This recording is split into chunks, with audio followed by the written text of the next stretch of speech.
Assalamualaikum warahmatullahi wabarakatuh. Saya Nirmala Prameswari, NIM A1C31979.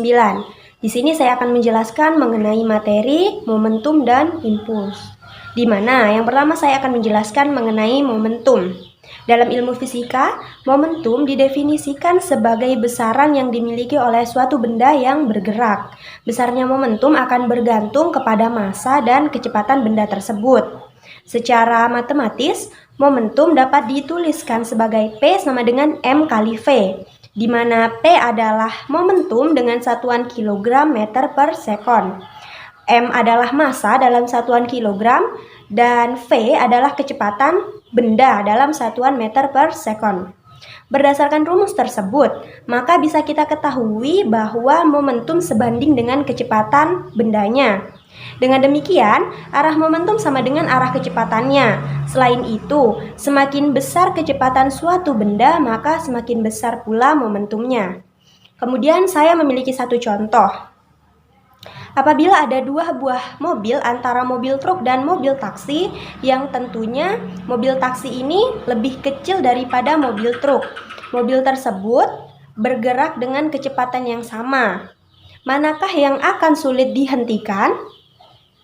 Jawabannya adalah mobil truk. Mengapa? Mereka bergerak dengan kecepatan yang sama namun memiliki massa yang berbeda, di mana massa truk lebih besar daripada massa taksi tersebut. Kemudian, apabila massanya kita anggap sama dan kecepatan berbeda, di mana kecepatan taksi lebih besar daripada kecepatan truk, manakah yang akan sulit dihentikan? Jawabannya adalah mobil taksi, di mana kecepatannya lebih besar. Mobil yang bergerak lebih cepat memiliki momentum yang lebih besar daripada mobil yang bergerak lambat. Titik berat memiliki momentum yang lebih besar. Semakin banyak momentum yang dimiliki oleh suatu benda, maka benda tersebut akan sulit dihentikan. Kemudian impuls. Impuls merupakan sebuah peristiwa gaya yang bekerja pada benda dalam waktu yang hanya sesaat. Untuk membuat sebuah benda yang diam menjadi bergerak, diperlukan sebuah gaya yang bekerja pada benda tersebut selama interval waktu tertentu. Gaya yang diperlukan untuk membuat sebuah benda bergerak dalam interval waktu tersebut disebut dengan impuls. Kemudian, dengan kata lain pula, impuls adalah besaran dari hasil kali antara gaya atau vektor dengan selang waktu yang bekerja terhadap benda tersebut. Atau selang waktu tersebut termasuk ke skalar. Jadi, impuls berkaitan erat dengan arah. Contoh kejadian impuls diantaranya seseorang yang mendorong bola. Untuk menendang diperlukan gaya membuat bola bergerak dan ada selang waktu sebelum kaki orang tersebut menyentuh bola. Kemudian saya memiliki contoh lain. Apabila kita melakukan senam lantai, mengapa kita menggunakan matras? Ya, jawabannya tentu saja agar tidak sakit. Kemudian, mengapa begitu? Mengapa tubuh kita akan merasakan sakit jika kita tidak menggunakan matras? Hal ini terjadi karena singkatnya selang waktu benturan antara tubuh kita dengan lantai. Sehingga matras tersebut berfungsi untuk menghambat selang waktu benturan tersebut agar tubuh kita tidak merasakan sakit. Kemudian, impuls merupakan gaya yang diberikan dalam selang waktu tersebut. Gaya ini biasanya berlangsung dengan sangat singkat sehingga dikenal dengan gaya impulsif, yang secara sistematis dapat ditulis sebagai I sama dengan F dikali delta T, yang sama dengan delta P. Kemudian, gaya tersebut diperlukan untuk mengubah momentum benda, apakah meningkatkan, mengurangi, atau mengubah arahnya. Sehingga Newton memberikan pernyataan mengenai hukum gerak benda yang kedua, mengenai laju perubahan momentum suatu benda sama dengan gaya total yang diterapkan padanya, di mana sigma F sama dengan delta P per delta T. Kemudian, bagaimanakah hubungan antara momentum dan impuls itu? Hukum Newton mengatakan bahwa gaya yang bekerja pada sebuah benda akan sama dengan perkalian massa dan percepatannya. Dengan adanya pernyataan tersebut, maka kita mendapatkan rumus sebagai F sama dengan M dikali A, di mana gaya sama dengan F sama dengan M dikali A, massa dikali percepatan. Kemudian, mengenai hukum kekekalan momentum. Hukum kekekalan momentum menyatakan bahwa jika tidak terdapat gaya luar yang bekerja pada sistem, maka momentum benda sebelum dan setelah tumbukan adalah sama. Ini berarti total momentum sistem benda sebelum tumbukan selalu sama dengan total momentum sistem setelah tumbukan.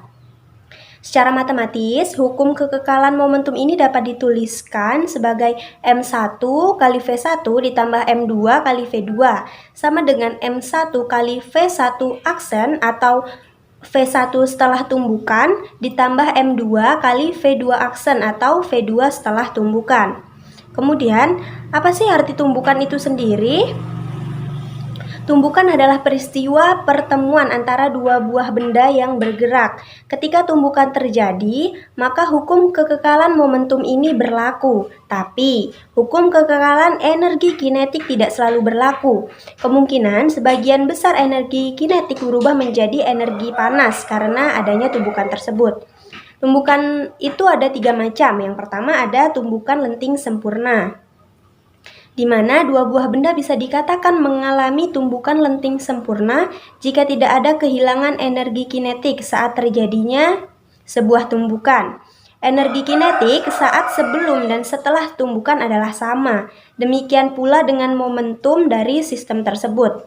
Dalam tumbukan lenting sempurna dapat dituliskan dengan persamaan V1 ditambah V1 aksen sama dengan V2 ditambah V2 aksen. Tumbukan yang kedua adalah tumbukan lenting sebagian. Dua buah benda dapat dibilang mengalami tumbukan lenting sebagian jika ada kehilangan energi kinetik sesudah tumbukan. Secara matematis, kecepatan setiap benda sebelum dan sesudah tumbukan dapat diketahui melalui rumus EV1 ditambah V1 sama dengan EV2 ditambah V2.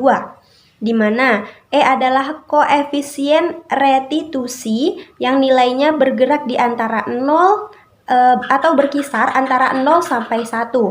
Misalnya, tumbukan lenting sebagian yang pernah kita hitung atau sering kita dengar ialah bola bekel yang jatuh, memantul berulang kali sampai akhirnya berhenti.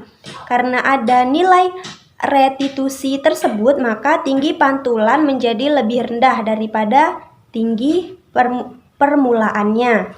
Tinggi pantulan ke N tumbukan dapat dihitung dengan rumus Hn sama dengan HO dikali E kuadrat N. Kemudian yang ketiga adalah tumbukan tidak lenting sama sekali. Dua buah benda bisa dikatakan mengalami tumbukan tidak lenting sama sekali apabila keduanya telah mengalami tumbukan lalu setelah tumbukan tersebut kedua buah benda mempunyai kecepatan yang sama. Momentum sebelum dan setelah tumbukan pun bernilai sama. Dapat dirumuskan dengan persamaan M1 dikali V1 ditambah M2 dikali V2 sama dengan M1 ditambah M2 dikali V aksen. Nah, itu tadi sedikit materi yang saya jelaskan mengenai momentum, impuls, ada hubungan momentum dan impuls, kekekalan momentum, dan ada macam-macam tumbukan. Di sini saya sendiri kurang dapat memahami lebih dalam mengenai jenis tumbukan pada lenting sebagian. Apa hubungan atau pengaruh energi kinetiknya pada tumbukan lenting sebagian tersebut. Dan saya kira cukup sedikit penjelasan dari saya. Lebih dan kurangnya saya mohon maaf. Wassalamualaikum warahmatullahi wabarakatuh.